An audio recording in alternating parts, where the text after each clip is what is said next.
stage as before. So they went into the Jordan, sat there with the ark, while all of the tribes of Israel went across, and the water was stopped. And then as soon as they got out, the water started to flow again. Well, I thought that's interesting, because one evidence of gravitational effect would be to stop the course of water. But what blew my mind is what comes next. At the end of that chapter, for the Lord your God, they're talking about the ark, dried up the Jordan before you until you had crossed over. The Lord your God did to the Jordan just what had been done to the Red Sea when he dried up before us, when he dried it up before us until we had crossed over. Wow. That has been omitted. Because this says that they used the Ark of the Covenant of the Lord to open the Red Sea with Moses. But in the section where they talk about opening the Red Sea, they just say Moses lift up his staff and open his arm, and the Red Sea opened. They forgot to mention that the ark was involved with this staff. And so here they do, though. Here they make it very obvious that the power of the ark was used to open the Red Sea. That means the ark was not the box that was built at the foot of Mount Sinai after opening the Red Sea. The power of the ark had to be there with Moses before he crossed the Red Sea. And thus it was something else. The box was only something to carry it across the desert for 40 years. Probably he didn't have time to take the box out when he left Egypt.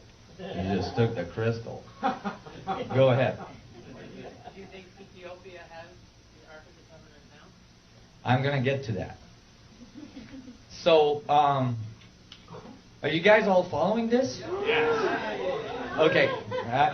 So I was really excited. I was like, oh my God, this is really real. I mean, they're really talking about some object. And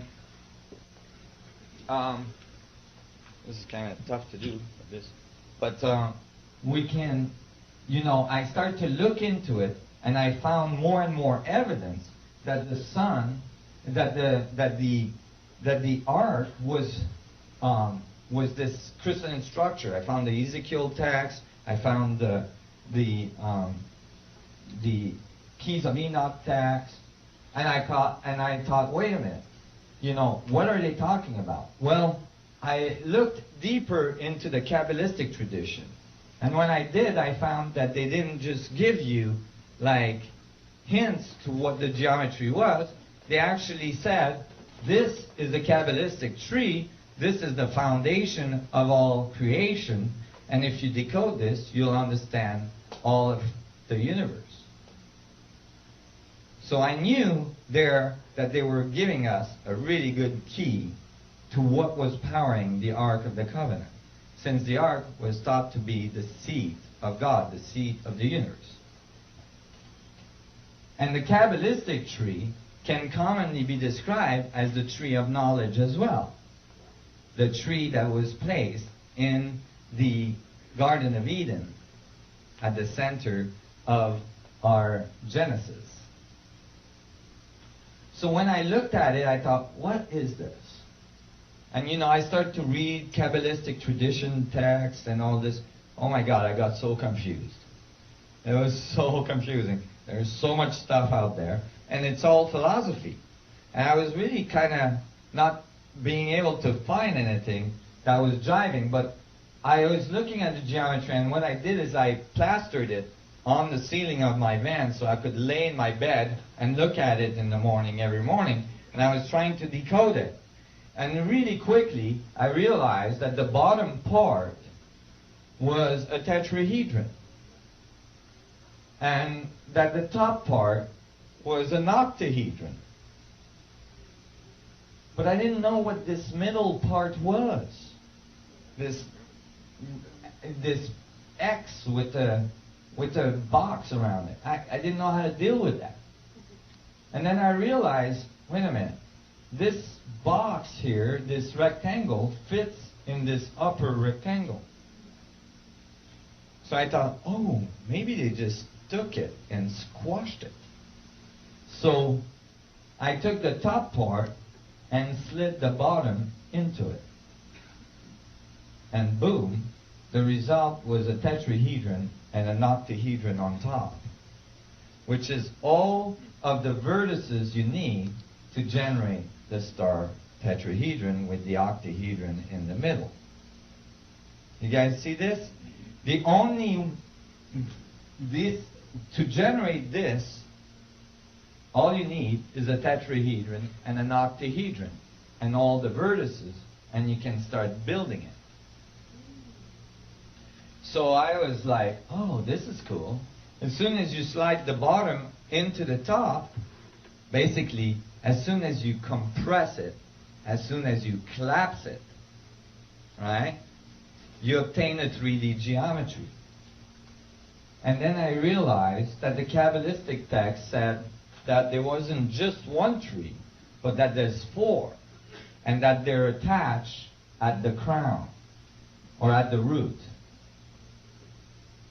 Well, I assumed that they were giving us only half the code again, so that there would be 8 trees attached at the root. Well, if there is 8 trees attached at the root, and each one are decoded to give a star tetrahedron, as we just did, then the result is 64 tetrahedron grid. How do you know you've decoded it right? Well, when you're finished, you can actually plot the 2-dimensional tree right on top of it, and you have all the lines you need with its sephiroths. The sephiroths are these balls on the corner of the tree. The word sephiroth comes from the word sapphire, referring to crystals.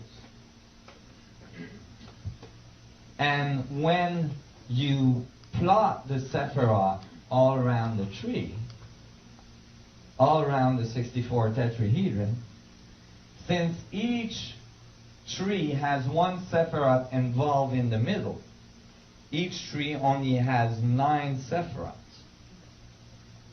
9 multiplied by 8, 72. I had come back exactly to the tetragrammaton.